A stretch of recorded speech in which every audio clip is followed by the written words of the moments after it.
Good afternoon, everybody.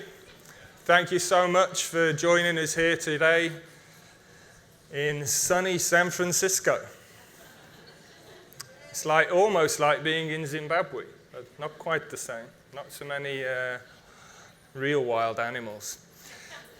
It's my great pleasure this afternoon to introduce Professor Claudio Silera, the founder of the Ethiopian Wolf Project, and his wife, Jorgelina Marino.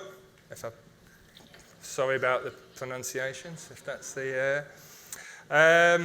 Claudio is somebody I've known for many years. He's been a real mentor, a real driving force in my life. He's chairman of the IUCN Canid Specialist Group and works out of Oxford University Wildlife Conservation Research Unit in the UK. He's also an avid soccer, I think you good folk call it. So that's apart from our love for wildlife, our love for dogs, canids, Ethiopian wolves, we share a great love for soccer, and we share more emails about soccer than we do actually about the wolves. So it's my pleasure to hand over to Professor Silera. Thank you. Good afternoon, everyone. It's great to be back in San Francisco, my 13th WCN event. Here we are in the New World, and I want you to think, what a short history humankind has had in the New World, in the Americas. Less than 20,000 years ago, the first humans stepped into the continent, and we all know the damage that we have caused and the mass extinctions and the habitat destruction we have caused. And now, if you wind back 3.2 million years ago to the cradle of humanity in Ethiopia, you'll get an idea of how that habitat and that landscape has been shaped by human endeavor. Ethiopian wolves are the rarest canid in the world, and they are also the most threatened carnivore in Africa. It's a gorgeous-looking, long-legged, red coat, gorgeous-looking animal, at least in my reckoning, about the size of a German Shepherd. And it's found only in a handful of populations on either side of the Rift Valley where Lucy once lived. Only 500 or so animals remain, and they're threatened by the plow, by the ever increasing pressure of agriculture high up the mountains, and by grazing. And with those grazes, with those pastoralists, domestic dogs come in and they pose the most acute and urgent threat to the wolves through transmission of rabies. We know that those small populations are imperiled, and their future lies in our hands. In our lifetimes, in the last 20 years, in fact, we have lost 2 of those populations, and it is in our hands and those of our supporters and the network that urges us on to protect these populations, these animals, that we have to protect the remaining sick populations. Ethiopian wolves, in a way, are the guardians of the roof of Africa. This is the highest plateau in the continent. And by protecting them, we're also protecting a range of other Afro-alpine wildlife. That's how the Ethiopian Wolf Conservation Program came about.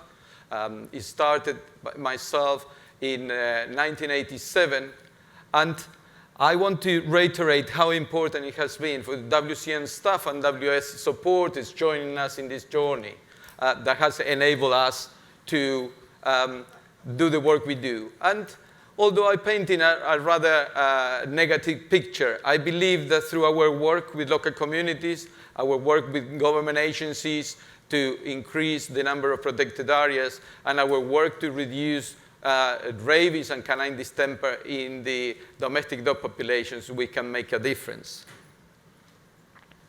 We wonder why these areas are so good for the wolves, and I think the previous picture gave up the answer. These areas are teaming up with small critters, giant mole rats and grass rats that provide the main sustenance to the wolves and to other predators and raptors in the mountains.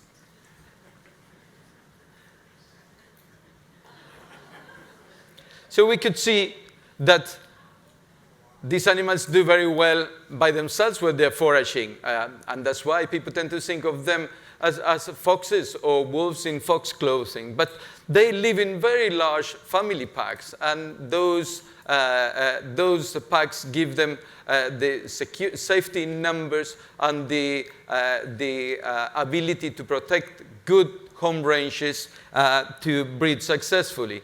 So those packs, although they'll be out and about during the day as singles or twos hunting the rodent prey, they will team up in the morning, early morning and evenings to patrol and scent mark the territories and chase away neighbors to ensure that they keep on the best real estate for themselves. They breed once a year, like most canids, and although only one female will breed in a given family pack, everybody in the pack will actively contribute to raising up the pups. There might be a litter of up to 7 pups every year. And we'll have the extreme in cooperate breeding, which is females that will allosuckle. They will provide milk to pups that are not their own. So we might have 2 moms suckling the pups, although only one is the mom. The other one might be an auntie or an older sister that is able to produce milk to support those pups. So that's kind of the apex of cooperative breeding in carnivores. These are pups that have grown to an age where they rely on solid foods, and they are eagerly waiting the return of the hunters to the den with their meals. How do we know all this about Ethiopian wolves? Well, because we're fortunate enough to work with a species that, although it's very rare, it occurs in big open spaces, in relatively small home ranges, and they are pretty tolerant of our presence. So using the preferred mode of transport in the Vale Mountains, we are able to follow these packs and know their every move. We know each one of the individuals. We know who is breeding and where and so on. And based on that information, we are able, we use pretty low technology, although we are kind of moving up in the technology scales these days, using a more sophisticated way of collecting our data. We still rely on a good pair of binoculars, good pair of legs, and observation.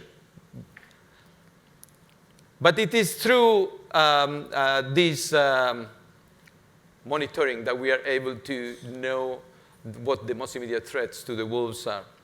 And we're not alone there. Wherever we go, we find our friends and neighbors, and in this case, the Oromo pastoralists, that share the mountains with the wolves. And there is a kind of uneasy tolerance between these animals. We could see in this picture an animal that is watching as a guy walks by. They won't run. Occasionally, they might emit an alarm call. But there is a sense of coexistence there. And people are incredibly tolerant about the wolves. And that's why we're still able to have these animals' presence in these human-dominated areas. But with people come domestic dogs, and with domestic dogs come rabies. And I'm going to focus the rest of my presentation on the current emergency we've been dealing with. On the 10th of July, we found a dead wolf. We took samples and sent them to the lab, and we found we got a positive for rabies that we were fearing. That carcass followed others, and we talked to government, and we decided to intervene, as we have done in previous occasions. We set out our camps. By late July, we were busy trapping and vaccinating. This is not an easy job. We need to entice these animals onto our traps. We use leg holds. We have a team of experts that know how to get those traps to work successfully. And once we catch the animals, a blanket goes over them. They go limp and then allow us to quickly vaccinate them inside. Or occasionally, we vaccinate them and then we quickly release them.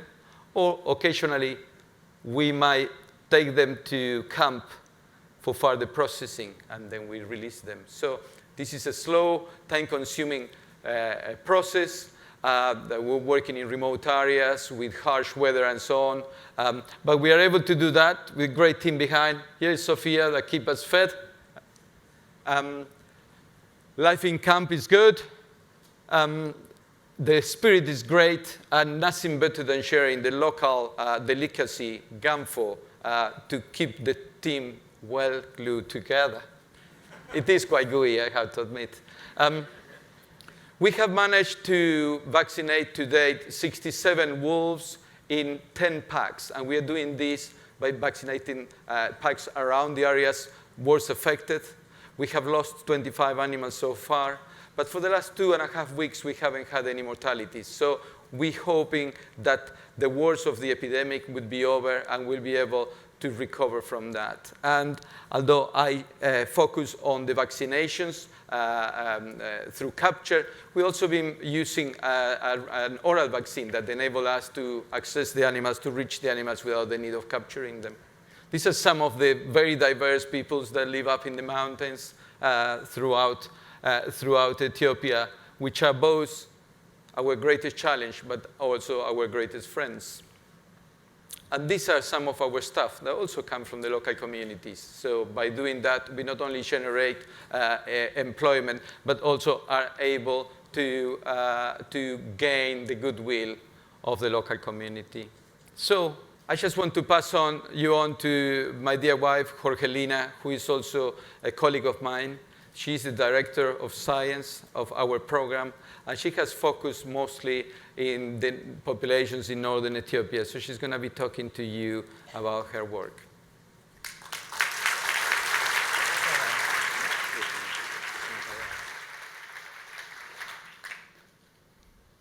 Thank you. I'm very happy to be here with you today. And it's my first time after 10 years when I first participated of a WCN event. And I'm happy because I know we share a great passion for wildlife. And being from California, I think you're going to share my passion for the mountains. I think the mountains somehow unite us. And if you start climbing a mountain, you feel that the landscape becomes familiar. And this mountain could be anywhere in the world. And that's what I felt when I went to Ethiopia and I see the mountains that remind me of the mountains of Argentina, where I'm coming from. I lived in the Andes. I was studying biology. But these mountains are different.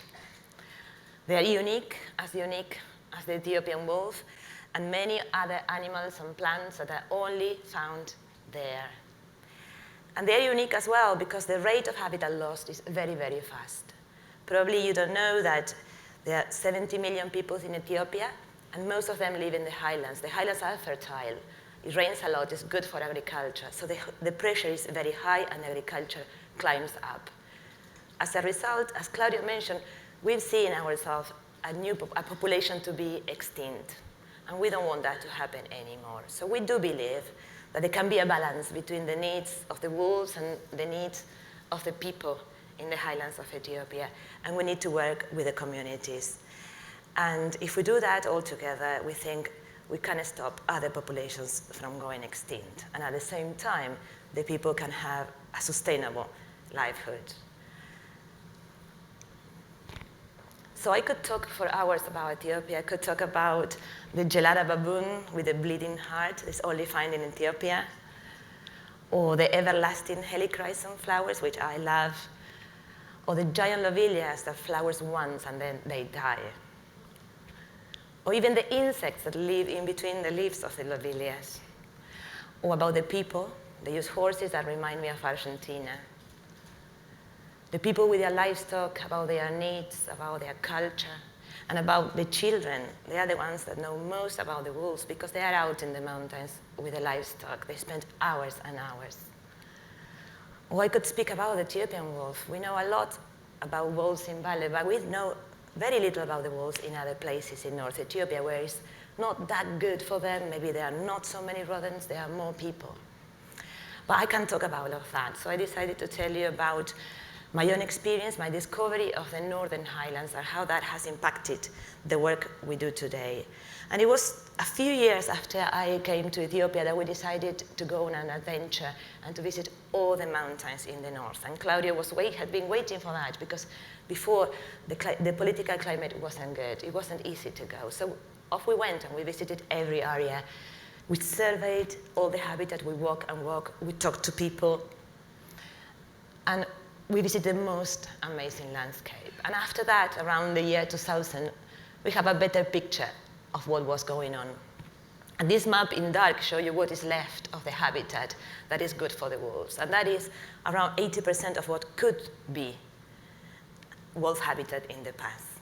And I'm talking about those little black dots up in the north. So almost every one of those islands, as I like to call them, have Ethiopian wolves there. But they are very small, and they are all very different, and they are all far apart, and it's very difficult to work there. So a couple of years ago, we decided it would be nice to have our own wolf ambassadors up there, because we cannot be in every population all the time. So we decided to do that the communities themselves, they would choose candidates to be the wolf ambassador. And the first one was Testa Melasho, and actually, interesting, he was a person that we met in our first trip to Aboigara. But I want to talk about Esubalo. Esubalo is a lovely wolf ambassador, and he's done fantastic work. He is a local chairman, very respected, and maybe he's not good at collecting data, but he is very important in his community. And the area where he lives is an area where there is problem of encroachment. So agriculture is encroaching. It's a very small area, and he reported that. He talked with the authorities. They stopped it, and now they want to protect that area. They want help to demarcate it, and they have designated already a few community guards. So we want to help them, and that's one of my personal challenges ahead. And then we have other moths. So at the moment, they are not all of them. We have 10 wolf ambassadors, and the things we are learning a lot, and most of the stories are about people and wolves, and it's like all our friends, colleagues from other projects are talking about. It is about the wolves, but it's about the people. But we see in some places that they are breeding. And before, it was very difficult to see the puppies. So the wolf ambassadors are getting used. They are following the packs. They are getting to know the families. And they are, for the first time, we have reports of breeding in almost every population. Sometimes we also see that children block a den with the stones. And then we noticed in one case that probably there was a whole litter that was dead there. So education is one of the main activities. We've been doing that through all our time in Ethiopia, in Bale, and in the north. This is a sad story, and I want to tell this story to show how vulnerable these Ethiopian wolves are. This is in the Simien Mountains. This year we detected that some poisoning was going on. And the park did a very good investigation, and there was a group of people organized that they were killing wolves to sell the skins. And we don't know exactly where these skins are going. They say Sudan, but we don't know. They put some people in jail, and we hope this is over, but how easy it is to kill an Ethiopian wolf, and how easy it will be to poison one of them. So this is an alert call for us, and we are targeting in every population different problems. So since the time when the Ethiopian wolf was described, and this is a picture of the one called Canis simiensis, it was described from the northern Ethiopia. We didn't know much, so now we know a lot more about them. But particularly we know that there is a lot to do and many challenges, but that we want to do them. We want help, we need your help, and every help is welcome. And then when it was in February 2012, we brought all our team from the north, that is not as big as the one from Bale, for a big summit. And we were all there, and we spent 4 days together talking and learning about monitoring, and I felt particularly happy because I was thinking that we are reaching there, even if it's slowly, but that we are getting there. And in that trip in particular, I had my family with me. I have my daughter here, there, and their help has been very important for me. And as I say, everything contributes, every little helps. So today I want to thank you because WCN and all the people that help WCN has helped us a lot over the years, and we want to grow because we need to protect these other little populations. So thank you very much.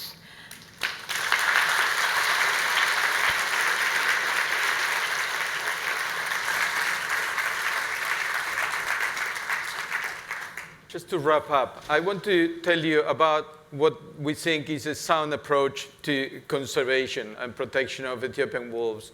We focus our efforts in different areas. We work monitoring the wolves, but we also work with local communities. We work through education. We work through disease management. And we believe we are good value for money. For instance, through our work with the Ethiopian authorities, we have managed to increase the extent of Ethiopian wolf protected areas over 75%. We have vaccinated to that 75,000 dogs, which means we are not only protecting the wolves, but also saving human life and saving the cost of losing your valuable livestock. Last year, our program cost $380,000, and nearly half of that was raised through your help and that of WCN, and I want to reiterate how grateful we are. And at the beginning of my presentation, I explained why we think having a network behind us is so important. I encourage you to help us in any way you can. And it could be through financial means, but it might be through educating others, through becoming ambassadors and advocates of our program. So I count with you guys, you dog lovers, you wolf lovers, to support us in the work we do. And you could do things at many different scales, so please don't be shy and support us in any way you can. I could thank each one and every one of our sponsors, and there will be a risk I might leave some behind. So what I'm going to do instead, I want to dedicate this talk today and our presence at WCN to my dear friend Segeye that passed away last week. Segeye was our education officer in the Valley Mountains, and he worked with us for 17 years. He was the soul of the program, and he kept us going. A wonderful guy that is with us no more. So to Segeye, all the best wishes from us, and it will be in our memories for years to come. That's all I have. Thank you.